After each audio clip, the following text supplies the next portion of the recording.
Welcome back, listeners.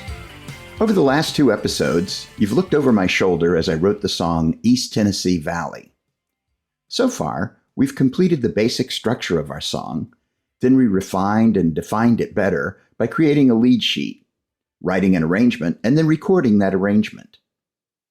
In this episode, we'll add vocals, and maybe a few other bells and whistles to our recording. Then, we'll mix down the recording, make the master mix of this song, and finally, publish it on the web.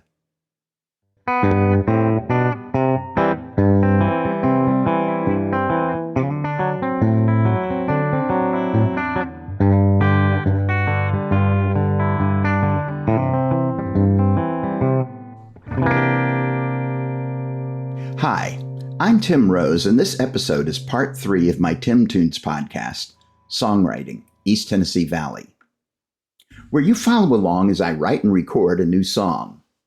If you've not listened to parts 1 and 2, I highly encourage you to go back and give it a listen, and then come back and listen to this episode. This is a continuation of those previous episodes, and the horse, as they say, can see the barn. Let's get right to it. So, put in the headsets or earbuds or fire up the stereo, because this is happening right now.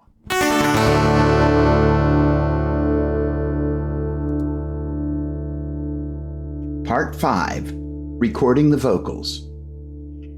Remember back in part 1 when I talked about my inspiration for writing this song? I need to make sure that I'm in that frame of mind as I record the vocals. If I can successfully convey that feeling in my performance, I will have met my goals with the song and the recording. In a way, it's a lot like acting. I need to imagine myself in that situation and put myself back on the road coming into Knoxville. If I don't do that and just kind of sing along with the melody as I've written it in the arrangement, the song may sound dull and lifeless. In my little mind play of the song, I tend to think of the arrangement without the vocals as being like the set, the lights, the costumes, and the movement of the play. Beautiful and moving in their own way, but not as touching and meaningful as the voice. The arrangement sets the mood and tone of the song, but there's something about the voice that stirs our emotions in a way that nothing else can. Voices are like fingerprints. No two are alike, and each is unique. Whenever Bob Dylan or Neil Young or Frank Sinatra or Nat King Cole or Paul McCartney start singing, you know right away who it is. When I was young and singing and playing in bands, we would try to imitate to the best of our ability the bands of our day. I was pretty good at it and could sound like lots of different singers: Robert Plant, Elvis, Mick Jagger, Paul Simon, John Denver, Roger Daltrey, James and Jackson Brown. It didn't matter who the singer was. I tried to sound like them. So, when I started writing and performing in earnest, it begged the question, what does Tim Rose sound like?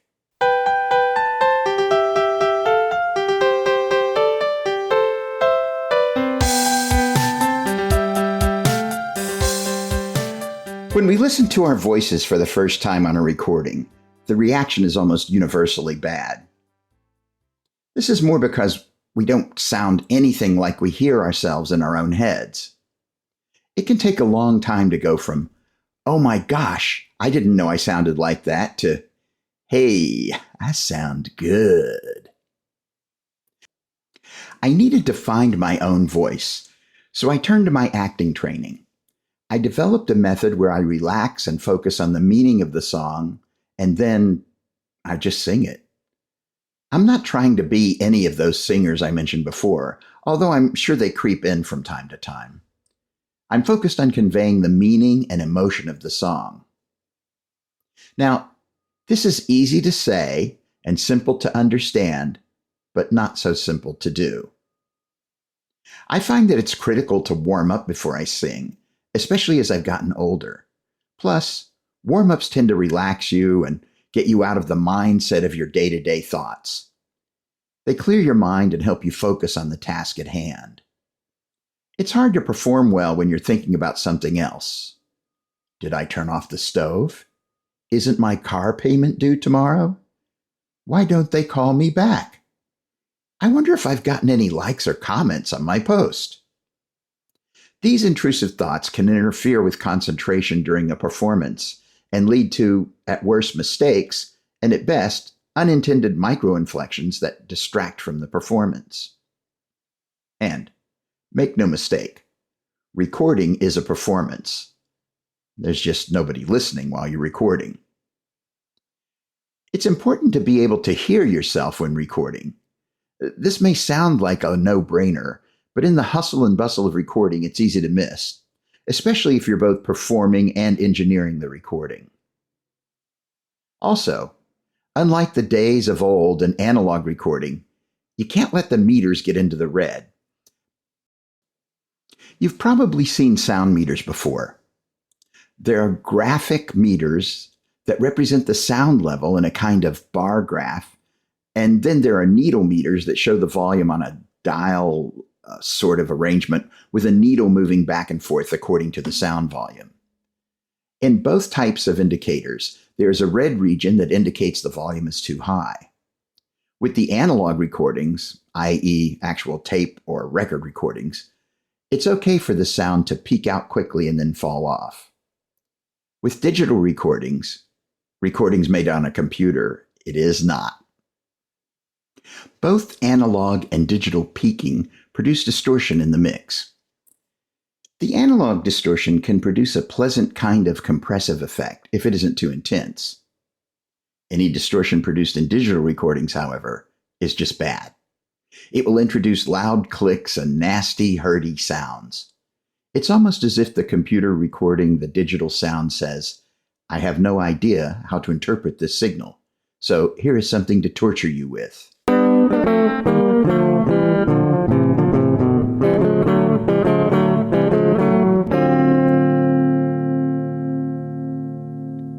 One of the most important choices that you need to make in recording voices is selecting the microphone.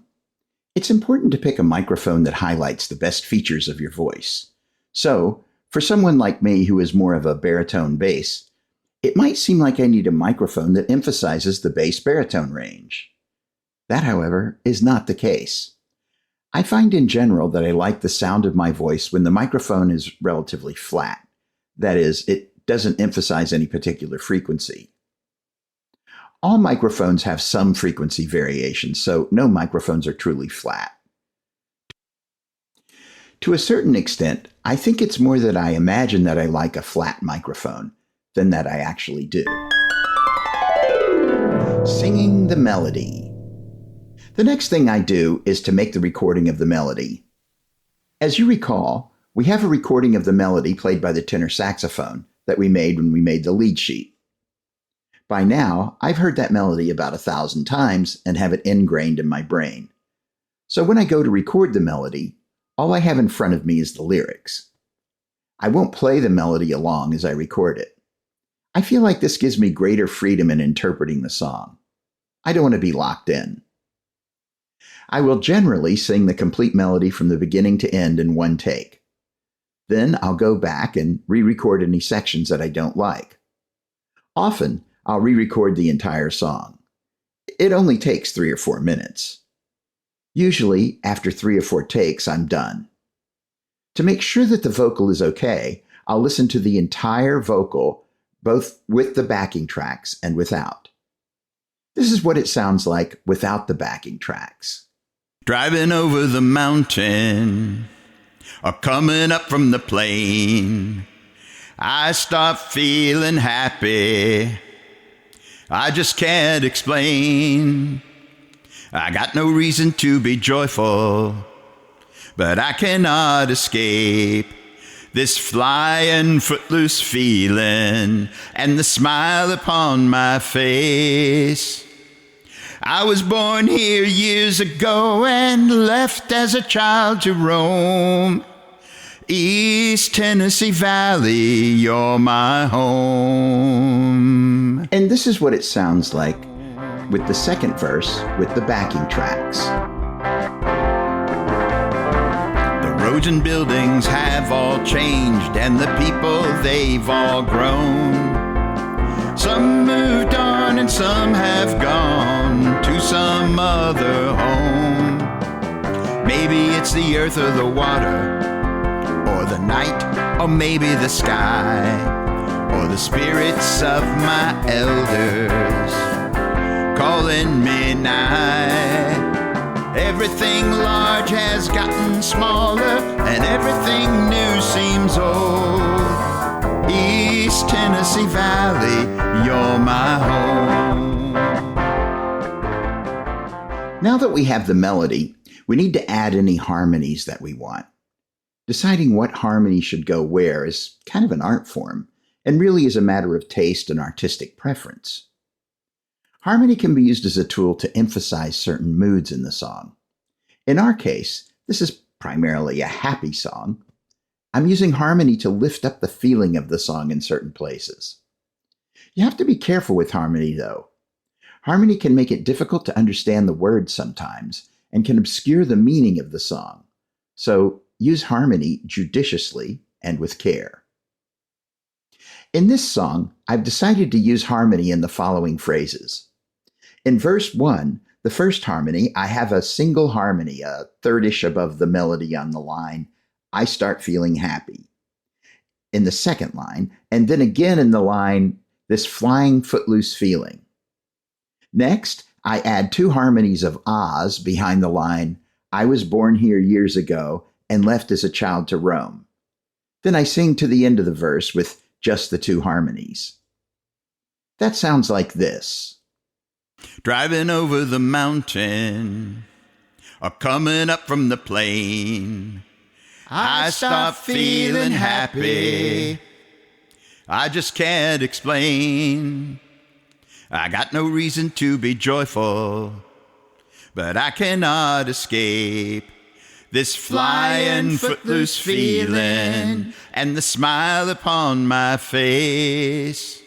I was born here years ago and left as a child to roam.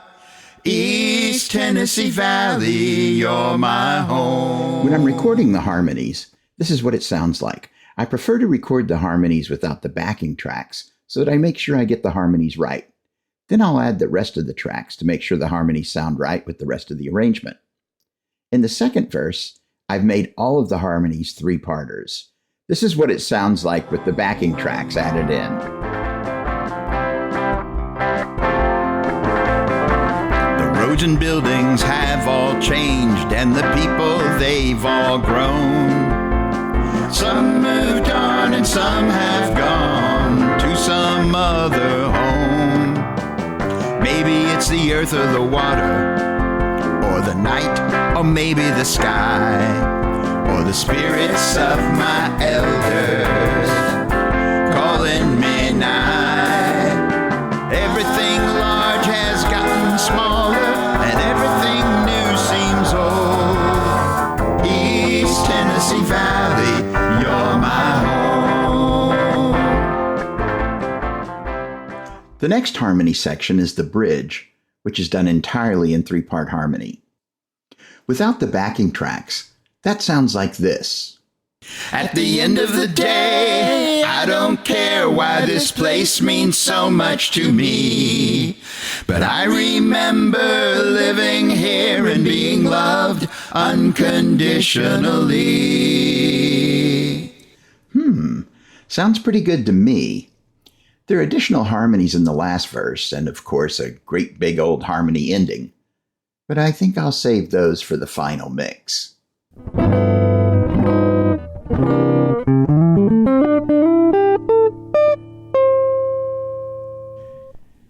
Part 6. Mixing down the song. It's been a few days since I made the last recording for the song, and hopefully I've gotten the last session out of my mind. If that isn't the case, then undoubtedly I'll mix the last thing recorded either too loud or too soft. I guess we'll find out in a few minutes. But before I jump into mixing, I'd like to review each part to see if I want to tweak the sound quality with effects. For instance, the piano gets a little harsh in the highest part of the solo, and the rhythm guitar sounds a little thin. Also, now that I have a nice bright bass sound, I want to explore putting some more bottom back in. But first, I'm going to revisit the vocals. You may have noticed in the vocal and harmony examples that there were some effects already applied to them. Let's explore that a little. Normalization. While recording, it often occurs that certain parts are not recorded at the same volume as other parts. Wherever this is not my intention, I use a tool called normalization to bring the volume up. Normalization preserves the differences in volume of a particular section while increasing the volume of the phrase to the maximum level available without distortion. While this levels out the volume, it also increases the volume of any noise in the recording, and you need to be aware of this. However, normalization makes mixing a lot simpler, as you don't have to go in manually and adjust the volume of each little bit of recording. Now, this is a sample of my voice before normalization. And this is a sample of my voice after normalization. Equalization. One of the first things I do after recording the voice is to EQ it. That is, to change the frequencies that are emphasized or de-emphasized by the microphone in the recording system. This process is called frequency equalization, or EQ. It's kind of backward, since what you are doing is making the frequencies unequal by fiddling with them, but so be it. With my bass baritone voice, one of the first things I do is de-emphasize the lower frequencies. I know this seems counterintuitive, but if I don't do this, most microphones will overemphasize the lower frequencies, and my voice will sound, well, for lack of a technical term, too wooey. This will muddy up the mix and make it more difficult to hear the voice clearly in the final mix. I'll show you what I mean. Here is a raw recording of the first verse without EQ or effect. I've left out the other instruments so that you can hear the effects more clearly. Driving over the mountain, or coming up from the plain, I start feeling happy. And here's the same sample with EQ applied to it. Driving over the mountain, or coming up from the plain, I start feeling happy.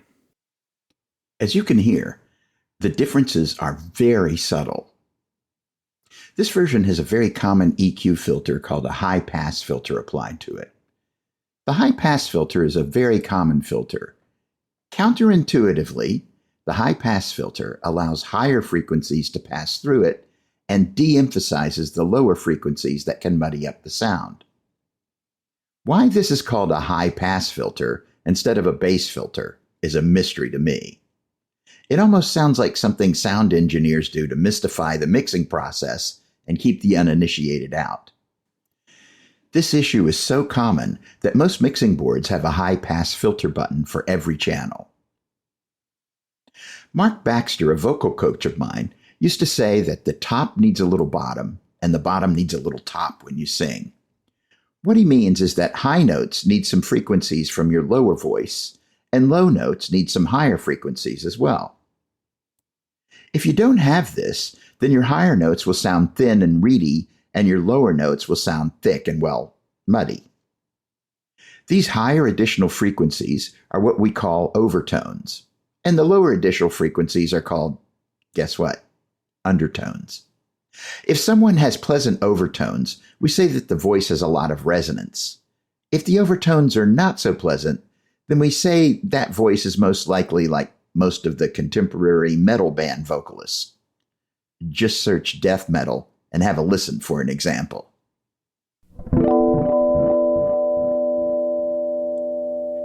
Creating virtual space. At the time of recording, almost everything is about getting rid of the sound of the room you're recording in. That makes the recording sound kind of dead, so we have to add back some kind of ambience to breathe life back into the recording. There are numerous tools available to do this, but I like to use good old-fashioned reverb. Ambience comes from the sound reflections in a space where you are recording. So, a virtual large performance hall may sound like this. Or a small room may sound like this. And this is the sound of a train station. I like the sound of a medium-sized room, and I try to use just enough reverb so that it sweetens the sound but doesn't call attention to itself. Any effects that I use judiciously. Otherwise, the recording loses the feel of the performance and starts to feel artificial and flat. Everything that you do changes the quality and timbre of your recording, so tread lightly. Balancing the mix. Now that we've applied all the effects to the tracks that we want, it's time to start balancing the mix. This is where we set the sound volume and pan levels.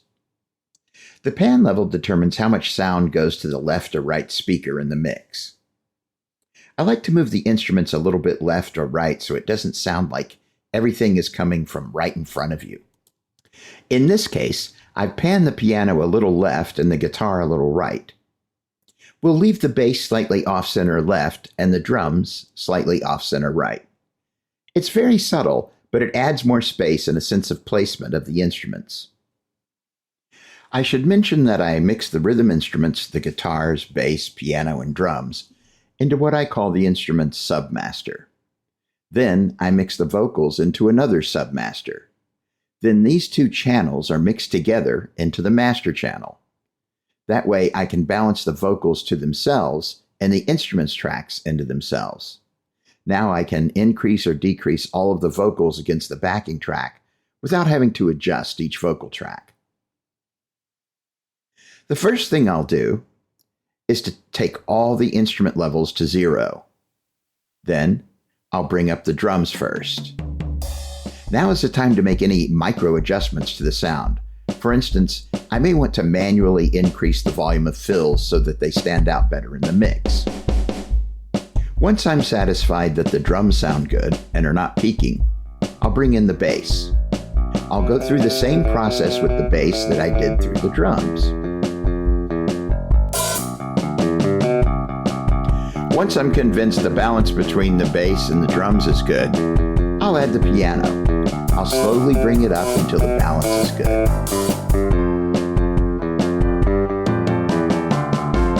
Next, I add the rhythm guitar.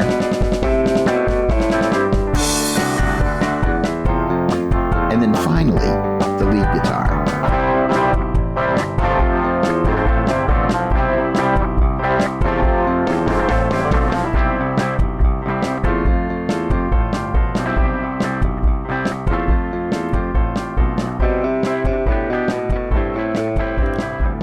While working with the track, I found that it was too dense.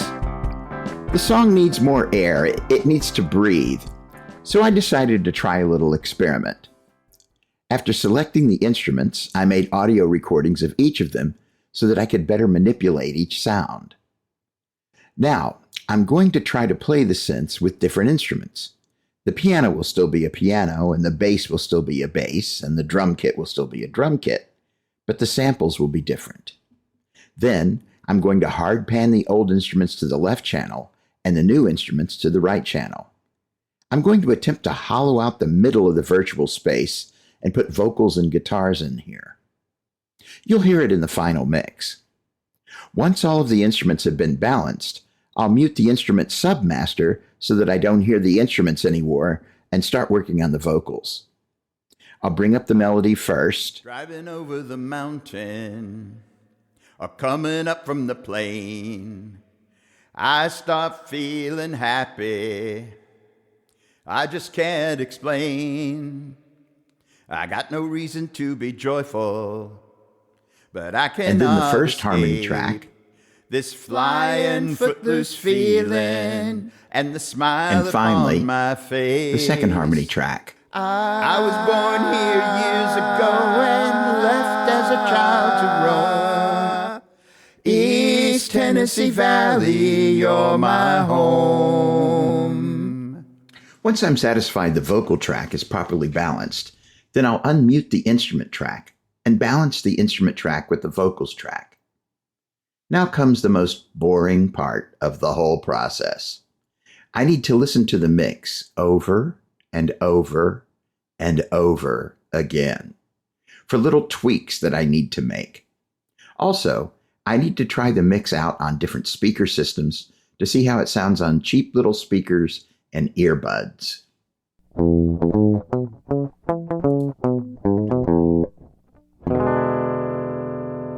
Part 7. Making the master. Once the balance is complete, I'll create a master mix by exporting the music into a single music file. The Cakewalk system stores sounds in WAV format, but the WAV files are too large for most streaming services, so I usually mix down to FLAC format or occasionally MP3. After checking the master mix to make sure it isn't distorted or too soft, I'll let it sit for a few days to let my ears clear out. Then, I'll go back and listen to the master and load it into another piece of software, called AVS for You, to make the final master. I almost always normalize the master mix, and I may apply EQ or compression if needed.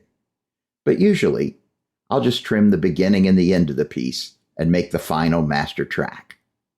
Now, after one more round of listening through different speakers and computer and phone systems, the track is ready to publish.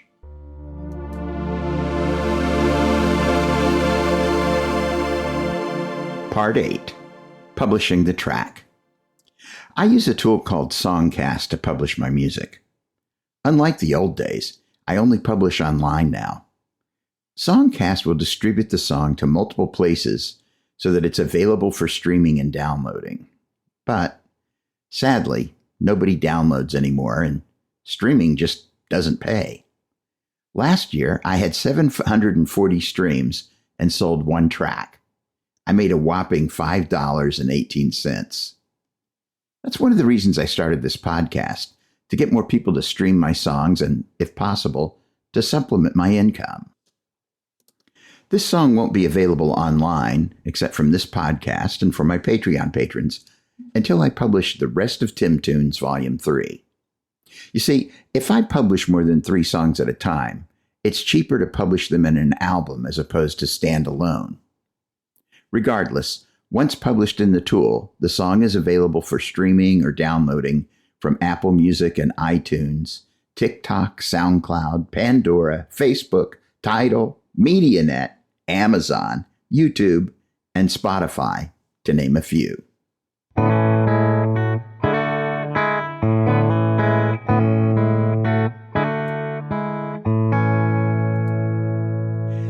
Well, that's about all the time we have for this episode. Wait, what? You want to hear how the final mix turned out? Well, why didn't you say so? Without further ado, here is the world premiere of East Tennessee Valley.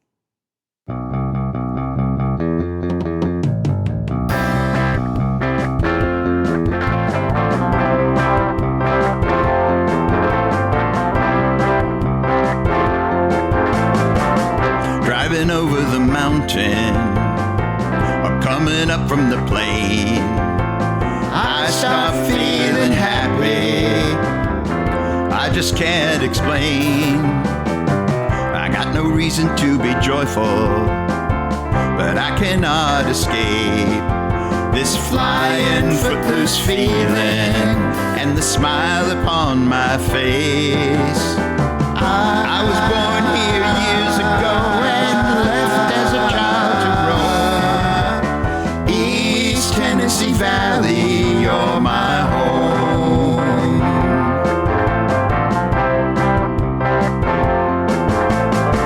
The roads and buildings have all changed, and the people, they've all grown. Some moved on and some have gone to some other home. Maybe it's the earth or the water, or the night, or maybe the sky, or the spirits of my elders calling me nigh. Everything large has gotten smaller, and everything new seems old. East Tennessee Valley, you're my home.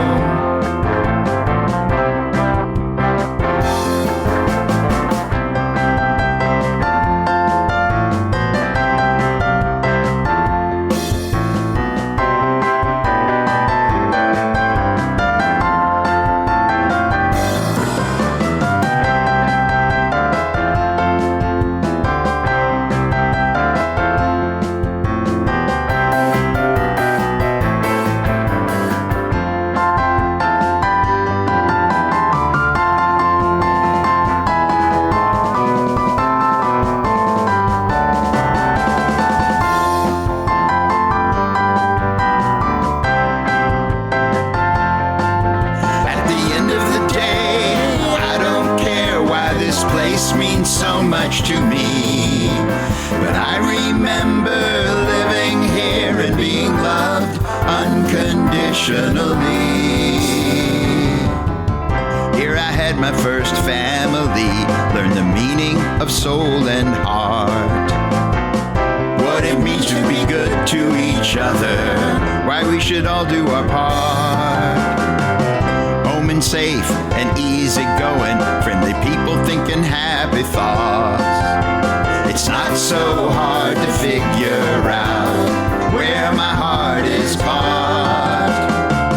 Now I guess I know the reason this place lifts my soul. East Tennessee Valley, you're my home. East Tennessee Valley, East Tennessee Valley, East Tennessee Valley, you're my home.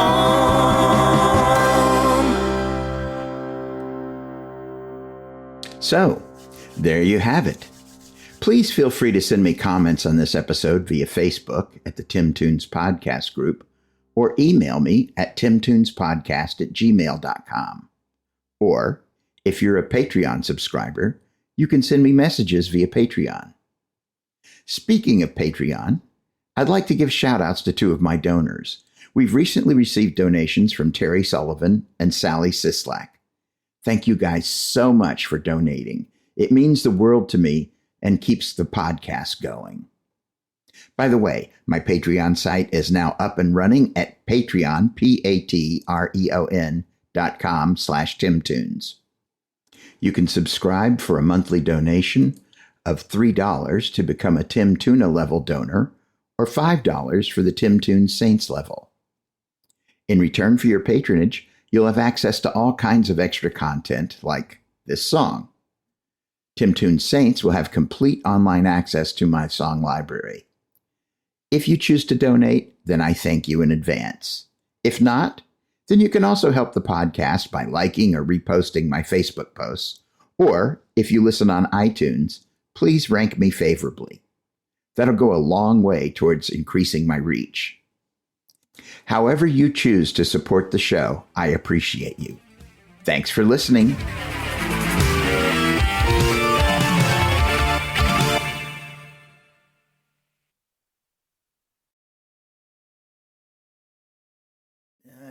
All right, move along. Nothing to see here. Nothing to see. Move on.